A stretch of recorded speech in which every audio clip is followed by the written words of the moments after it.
रही थी। मैं जानती थी कि तू महाराज से मिलने जाएगा तो दुख लेकर ही लौटेगा। रानी सुरुचि के मन में हमारे लिए जलन और घृणा के सिवा और कुछ नहीं। छोटी माँ ने जो किया मुझे इसका दुख नहीं है माँ। दुख तो इस बात का है कि पिताश्री भी बस चुप रहे। उन्होंने छोटी माँ को रोका तक नहीं। वो केवल मुझे भूल गए होते तो मुझे इतना दुख नहीं होता। दुख तो इस बात का है कि वो अपने पिता के धर्म का पालन नहीं कर पा रहे। पिता और पुत्र के बीच में आने वाली वो कौन होती है? आप तो कहती थी कि पिता के प्रेम पर पुत्र का जन्म सिद्ध अधिकार होता है।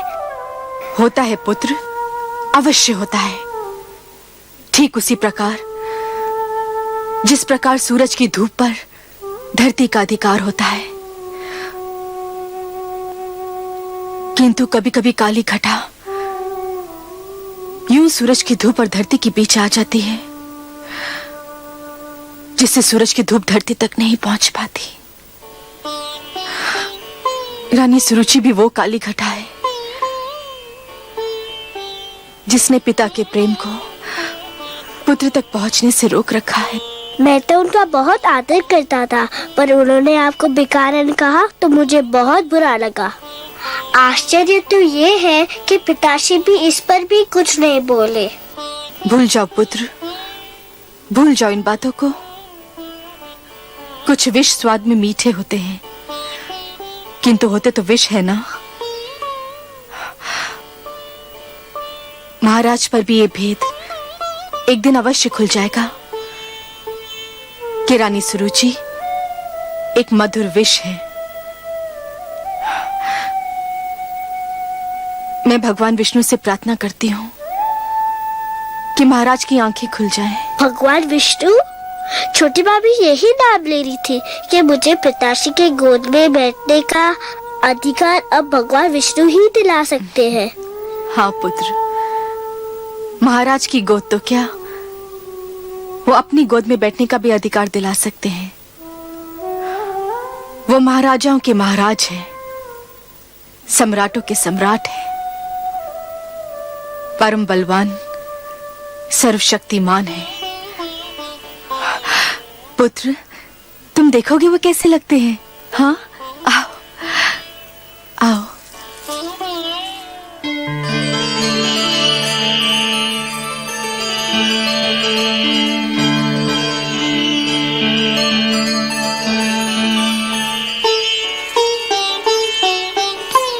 प्रणाम करो बेटा।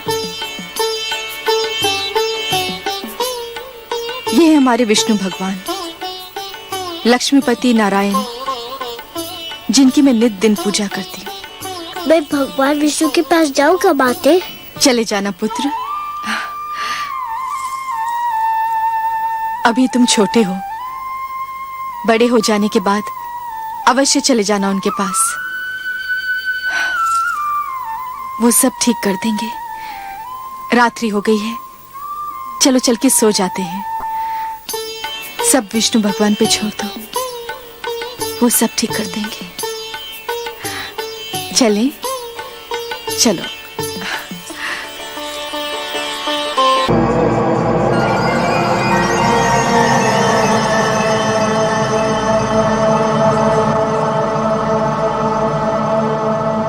महाराज तेरी कोई सहायता नहीं कर सकते। अब तो भगवान ही तुझे महाराज की गोद में बिठा सकते हैं। जाकर भगवान विष्णु की तपस्या कर और उनसे प्रार्थना कर कि अगले जन्म में तुझे मेरी कोख से जन्म दे और महाराज के गोद में बैठने के योग्य बनाए।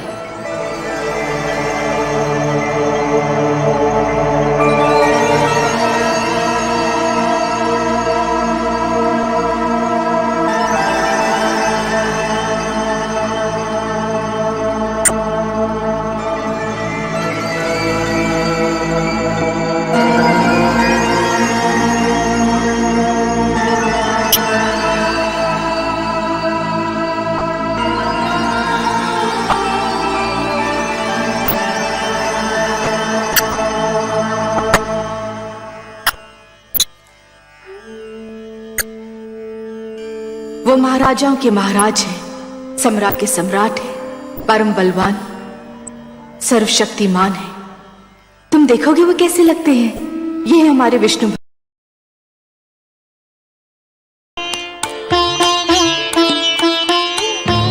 नारायण नारायण।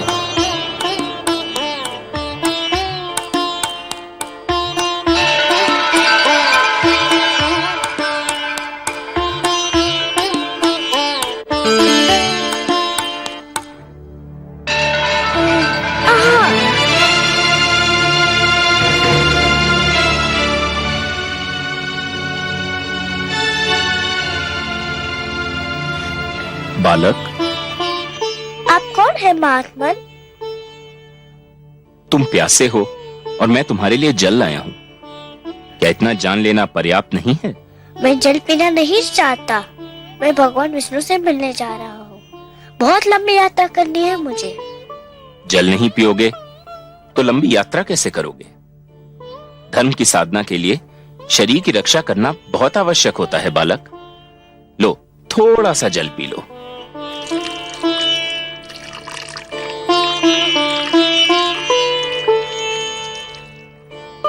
आप जो भी हो, भगवान विष्णु की खोज में यदि मेरा पथ निर्देश कर दे तो आपकी बहुत कृपा होगी। तुम जितने कोमल हो पुत्र, तुम्हारा संकल्प उतना ही कठोर है। इस कड़ी धूप में कुम्हला जाओगे। मेरी बात मानो पुत्र, घर लौट जाओ। मैं तो समझा था कि आप मेरा मार्गदर्शन करेंगे। मार्गदर्शन ही तो कर रहा हूँ। देखो, यहाँ से एक मार्ग तुम्हारे घर की ओर भी तो जाता है। वहाँ भी मिलता है, मुझे घर लौट जाने को कहता है। कोई भी भगवान विष्णु का पता नहीं बताता। मैं उनसे मिले बिना घर नहीं जाऊंगा। ये जानकर भी नहीं कि तुम्हारी खोज में तुम्हारे माता पिता दिशाएं छान रहे हैं। आपको किसने बताया? मैं तो तुम्हें भी बता सकता हूँ। बता क्या, मैं तो तुम्हें दिखा भी सकता हूँ। देखना चाहोगे? देखो। माते! संभले महाराज। आप कौन है? आप मेरे माताजी के पास ले जा सकते हैं, तो फिर भगवान विष्णु के पास भी ले जा सकते हैं। मुझे बताइए आप कौन है? मैं नारद हूँ बालक, देवर्षि नारद। बारंबार प्रणाम आपको करता हूँ देवर्षि नारद। मुझे बताइए भगवान विष्णु कहाँ रहते हैं? भगवान विष्णु तो क्षीर सागर में शेषनाग की शैया पर निवास करते हैं पुत्र। चलिए, ले चलिए मुझे क्षीर सागर। यही तो समस्या है पुत्र। क्या समस्या है? कोई प्राणी जीते जी क्षीर सागर में नहीं जा सकता। क्षीर सागर में मनुष्य की आत्मा जा सकती है, उसका शरीर नहीं। जब तक कोई प्राणी इस जीवन के बंधन में बंधा है, तब तक वो क्षीर सागर नहीं जा सकता। मृत्यु के पश्चात ही वहां जाया जा सकता है बालक। पर मैं तो जीते जी उनसे मिलना चाहता हूँ। मैं मृत्यु से नहीं डरता, किंतु मैं उनसे मिले बिना मरना नहीं चाहता। तुमने तो मुझे चक्कर में डाल दिया पुत्र। एक बात कहूँ देवर्षि? अवश्य कहो पुत्र। मनुष्य तो मृत्यु के पश्चात ही उनसे मिल सकता है, पर वे स्वयं तो किसी भी जीवित प्राणी से मिल सकते हैं ना? मेरी बुद्धि की परीक्षा मत लो। तुम क्या कहना चाहते हो बालक? यही कि यदि मैं उनके पास नहीं जा सकता, पर वो तो मेरे पास आ सकते हैं ना? हाँ, ये तो संभव है, किंतु इसके लिए बड़ी कड़ी तपस्या करनी होगी। करूँगा, कड़ी से कड़ी तपस्या करूँगा। सोच लो बालक, बड़ी कठिन राह है ये। कष्ट ही कष्ट है इस राह में। भगवान विष्णु के दर्शन के लिए मैं हर कष्ट हंस के सह लूंगा। पहले तुमने मुझे प्रणाम किया, अब मैं तुम्हें, तुम्हारे साहस, तुम्हारे दृढ़ निश्चय को प्रणाम करता हूं। इतना छोटा बालक और इतना बड़ा संकल्प, इतना साहस। अच्छा तो सुनो, तुम्हें उस वन में जाना होगा, दूर अंदर तक। वहां जाके तुम्हें एक मंत्र का जाप करना होगा, निरंतर, तार तोड़े बिना। जाप एक पल के लिए भी नहीं टूटना चाहिए। मुझे मंत्र दीजिए। कहो, ओम नमो भगवते वासुदेवाय। ओम नमो भगवते वासुदेवाय। ओम नमो भगवते वासुदेवाय। ओम नमो भगवते वासुदेवाय। ओम नमो भगवते वासुदेवाय। ओम नमो भगवते वासुदेवाय। ओम नमो भगवते वासुदेवाय। ओम नमो भगवते वासुदेवाय। ओम नमो भगवते वासुदेवाय। ओम नमो भगवते वासुदेवाय। ओम नमो भगवते वासुदेवाय। ओम नमो भगवते वासुदेवाय। ओम नमो भगवते वासुदेवाय। ओम नमो भगवते वासुदेवाय। ओम नमो भगवते वासुदेवाय। ओम नमो भगवते वासुदेवाय। ओम नमो भगवते नारायण वासुदेवाय। नारायण। गुरुदेव, भगवान विष्णु अब तक नहीं आए। आपने तो कहा था कि इस मंत्र का जाप करोगे तो भगवान विष्णु अवश्य आ जाएंगे। वे तो अब तक नहीं आए। पुत्र, इतना सरल समझ लिया है भगवान विष्णु का इस धरती पर आना? बड़े बड़े ऋषि मुनियों ने तो अपना सारा जीवन इसी तपस्या में लगा दिया, किंतु कुछ ही के भाग्य में भगवान विष्णु के दर्शन लिखे थे। तुम्हारी तपस्या तो अभी प्रारंभ हुई है। मुझे और कितनी तपस्या करनी होगी उनके दर्शन पाने के लिए? वत्स, फल अपने निर्धारित समय पर ही पकता है। कली भी निर्धारित समय पर ही फूल बनती है। सूर्य, चंद्रमा, प्रभात, संध्या, ये सब एक क्रम चक्र से बंधे हैं। इनका उदय होना, अस्त होना, आना जाना, ये सब निर्धारित समय से ही होता है। तुम्हारी तपस्या सफल होने का समय भी अवश्य आएगा पुत्र, पर तुम तो अभी से घबरा गए।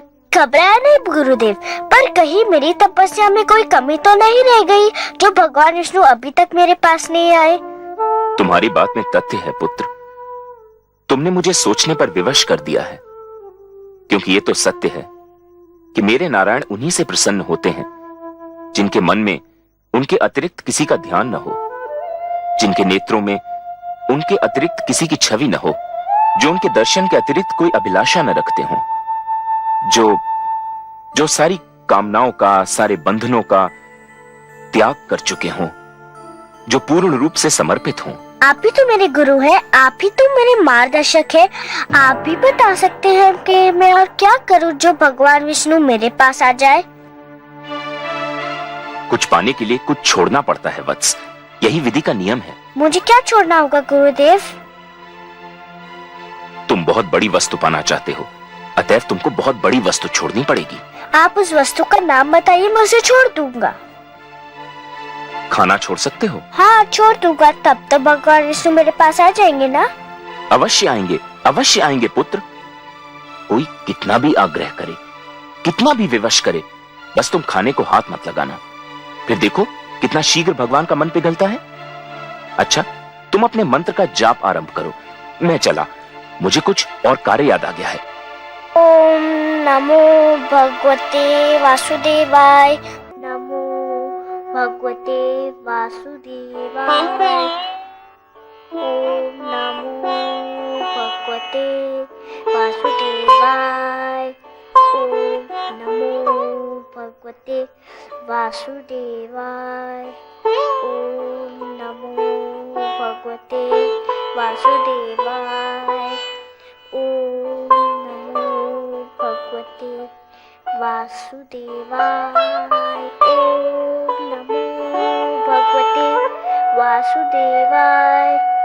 ओम नमो भगवते वासुदेवाय। ओम नमो भगवते वासुदेवाय। गुरुदेव, गुरुदेव, आप कहाँ हैं? नारायण नारायण। क्या है वत्स? मैं यही हूं तुम्हारे निकट। क्या बात है? मुझे अभी अभी लगा जैसे भगवान विष्णु मेरे मन में आ गए हैं।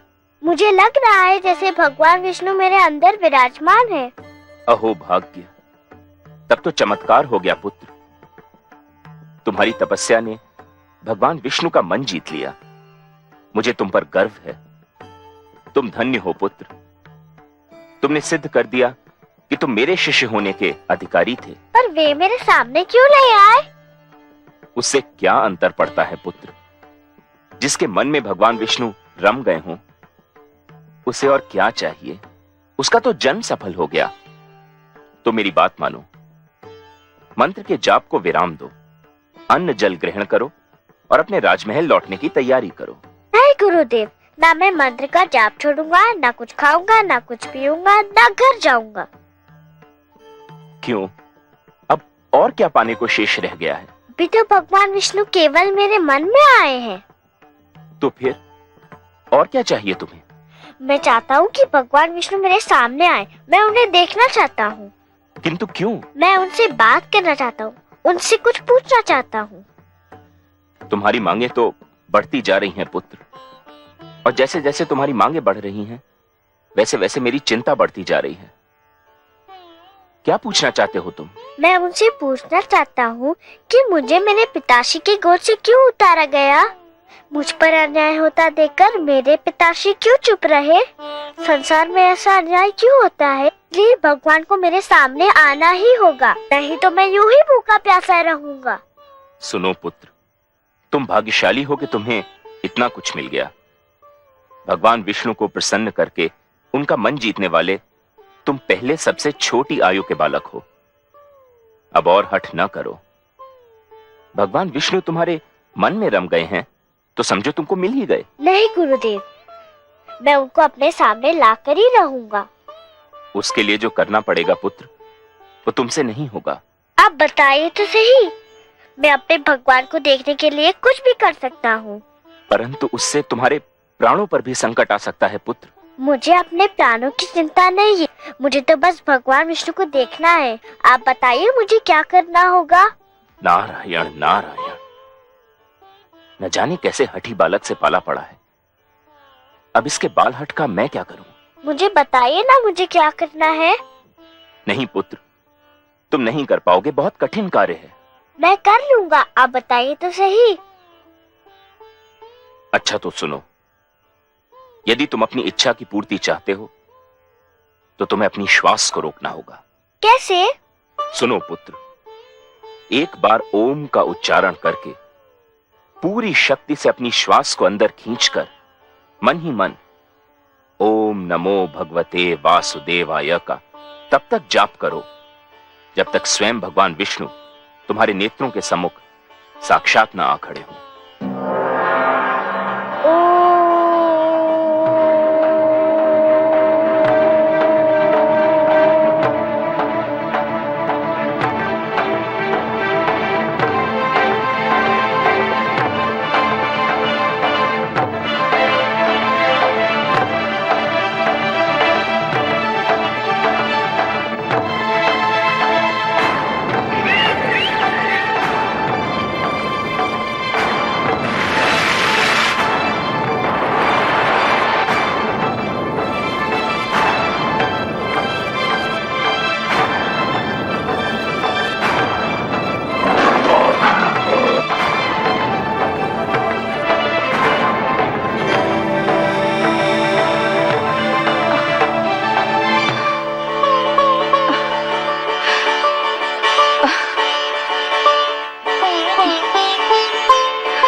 देवराज, देवराज, देवराज! क्या बात है गंधर्वराज चित्ररथ? धरती पर हाहाकार मचा हुआ है देवराज। धरती पर समय की गति रुकी जा रही है प्रभु। बालक ध्रुव यदि यूं ही श्वास रोके रहा तो प्रलय आ जाएगी देवराज। कुछ कीजिए देवराज, नहीं तो अनर्थ हो जाएगा। नहीं, इसका कुप्रभाव रोकना मेरे वश की बात नहीं है देवगण। हमें ब्रह्मा जी के पास चलना चाहिए, अब वही इसका कोई उपाय बता सकते हैं।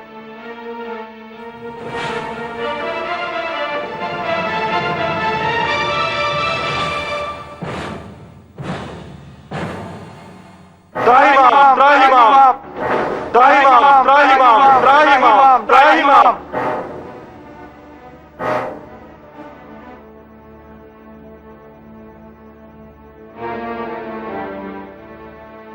हे ब्रह्मदेव, कोई उपाय कीजिए, नहीं तो बालक ध्रुव के कारण अनर्थ हो जाएगा। उसने श्वास रोककर संसार की सारी गतिविधि ही रोक दी। यह स्थिति थोड़ी देर और रही तो संपूर्ण जगत का सर्वनाश हो जाएगा। जगत की रक्षा कीजिए भाग्य विधाता। मैं क्या कर सकता हूं देवराज? मैं अपनी सीमा लांघकर तो नहीं जा सकता। मैंने जगत की रचना कर दी, यही मेरी सीमा थी। जगत की रक्षा तो केवल वही विश्वाधार, पद्मनाभ, लक्ष्मीपति, करुणा सागर भगवान विष्णु ही कर सकते हैं। और फिर ध्रुव मेरा नाम तो नहीं जप रहा है कि मैं उसे शांत कर दूं। वो तो भगवान विष्णु के मंत्र का जाप कर रहा है। इस समस्या का संबंध उन्हीं से है और समाधान भी केवल वही कर सकते हैं। हमें मिलकर उनकी सेवा में चलना होगा। संसार को इस संकट से वही उबार सकते हैं।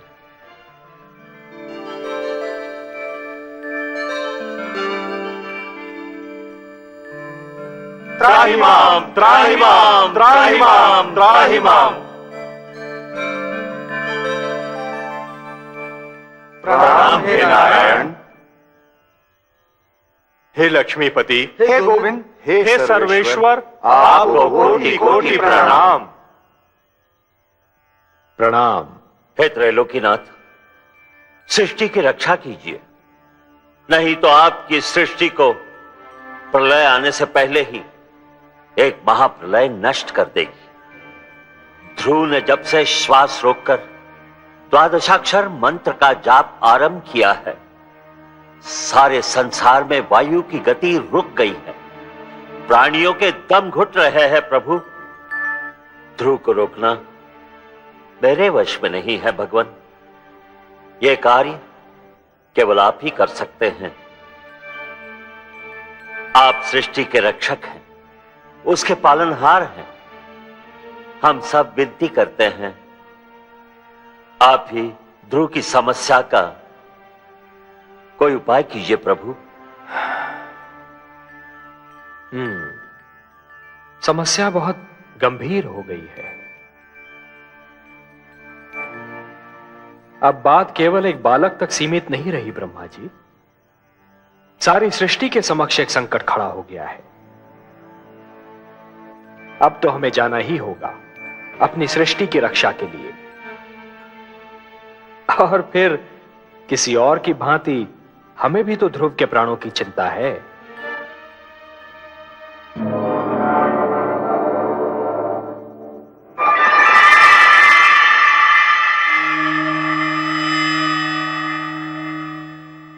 वासुदेव, वासुदेव, आप कहाँ चले गए वासुदेव?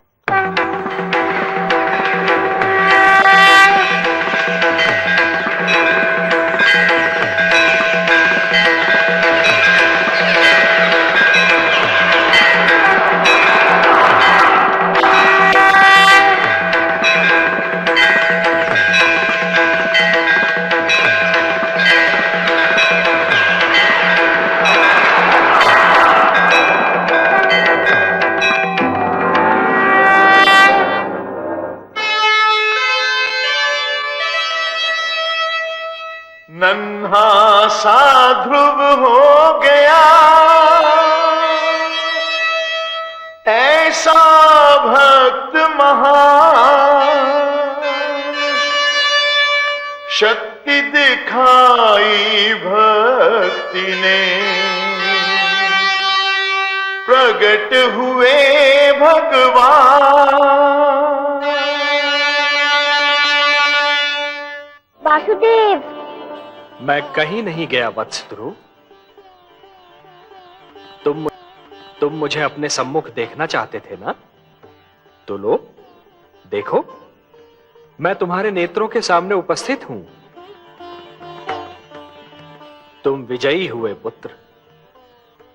तुमने मुझे जीत लिया। तुम्हारे जैसा तपस्वी न कभी हुआ है और न कभी होगा। तुमने सिद्ध कर दिया कि जीव ब्रह्म का ही एक अंश है और अपनी साधना से ब्रह्म को भी धरती पर ला सकता है। तुमने यह सिद्ध कर दिया वत्स कि सृष्टि की सबसे बड़ी शक्ति है भक्ति। वत्स ध्रुव, अब श्वास लेना आरंभ कर दो पुत्र। अब मैं कहीं नहीं जाऊंगा।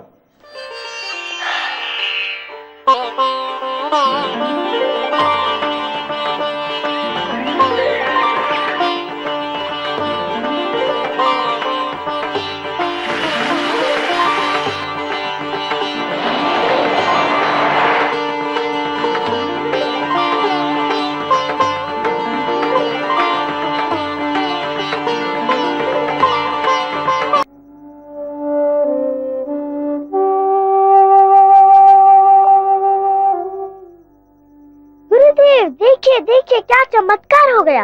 यह भगवान विष्णु है और लक्ष्मी माता। ये सब मुझसे मिलने आए हैं। सब आप ही के कारण हुआ, आप ही की कृपा से हुआ। आप महान है गुरुदेव। नहीं पुत्र, तुम महान हो। तुमने अपनी भक्ति से ब्रह्मा का लेख बदल दिया। नहीं गुरुदेव, आपसा मार्गदर्शक मुझे न मिलता तो ये सब कैसे होता। ध्रुव ठीक कह रहा है देवर्षि। गुरु तो भगवान से भी बड़ा होता है।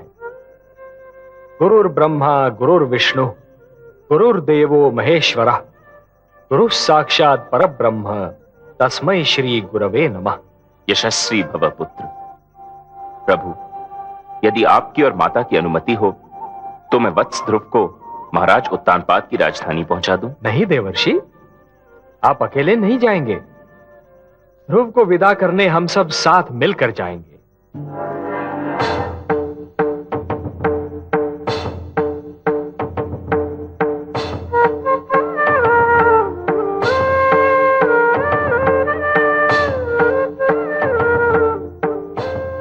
आइए माते।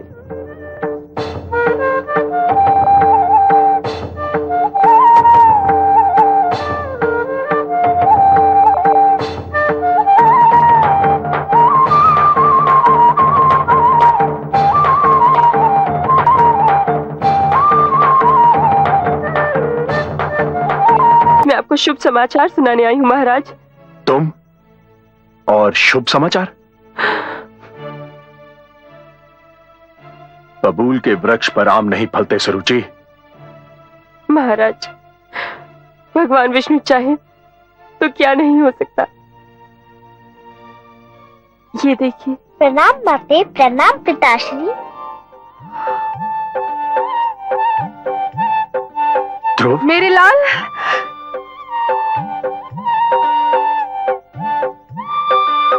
ध्रुव, ध्रुव, ध्रुव, कहाँ चला गया था तू? कहाँ चला गया?